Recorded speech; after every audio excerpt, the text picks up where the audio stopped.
مسلمان کی نظر یہ کہاں ہونی چاہیے؟ اللہ کی ذات پر ہونی چاہیے.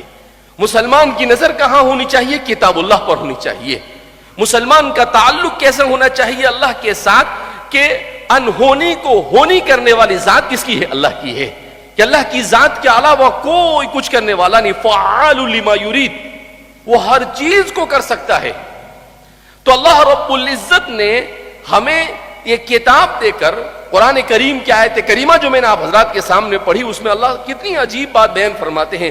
وَنَزَّلْنَا عَلَيْكَ الْكِتَابَ تِبْيَانًا لِكُلِّ شَيْءٍ، اور ہم نے نازل کیا ہے محمد عربی صلی اللہ علیہ وسلم آپ پر کتاب کو تبیانا لکل شیء، جو ہر چیز کو وضاحت کے ساتھ بیان کرتی ہے. کیا مطلب ہر چیز کے بارے میں؟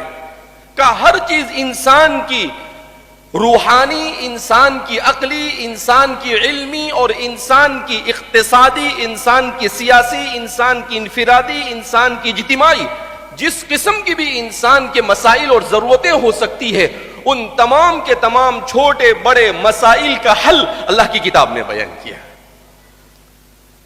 اور آج مسلمان اس کا حل کہاں ڈھونڈ رہا ہے؟ مسلمان اس کا حل یہ مغربی کلچر میں تلاش کر رہا ہے. مسلمان یہ سمجھ رہا ہے کہ وہ اگر آج دنیا کے ساتھ میں آنکھ ملا کر یا ہاتھ میں ہاتھ ڈال کر نہیں چلے گا تو وہ ترقی نہیں کر سکتا ہے.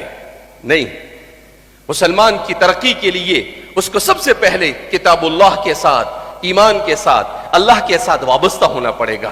اس کے بغیر وہ دنیا میں کبھی ترقی نہیں کر سکتا ہے. اسی لیے کسی مفکر نے کہا ہے کہ اس وقت تو روئے زمین پر جتنے مسلمان ہیں، اتنی بڑی تعداد میں دنیا میں کبھی مسلمان نہیں رہے. اس وقت مسلمانوں کے پاس جتنی دولت ہے، اس سے پہلے دنیا میں کبھی مسلمانوں کے پاس اتنی دولت نہیں تھی. اس وقت مسلمانوں کے پاس جتنے اسکالر ہے، اس سے پہلے کبھی اتنے اسکالر نہیں رہے. اس وقت مسلمانوں کے پاس ٹیکنالوجی جو مسلمانوں نے خرید کر رکھی ہے، غیروں سے ہی صحیح، جتنی ہے اس سے پہلے کبھی نہیں رہی. سب کچھ ہے. اگر مسلمانوں کے پاس نہیں ہے تو وہ ہے ایمان کی کمزوری. ایمان کمزور ہو گیا،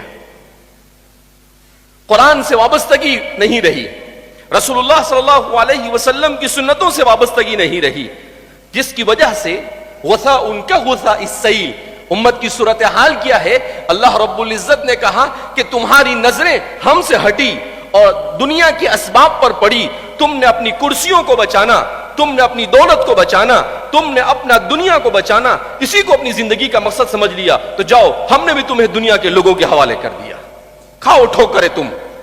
کبھی امریکہ کے سامنے سجدہ کرو، کبھی یورپ کے سامنے سجدہ کرو، کبھی برطانیہ کے سامنے سجدہ کرو، کبھی اس کے سامنے، کبھی اس کے سامنے. ایسے ہی تمہاری زندگی ذلت کے ساتھ گزرتی رہے گی.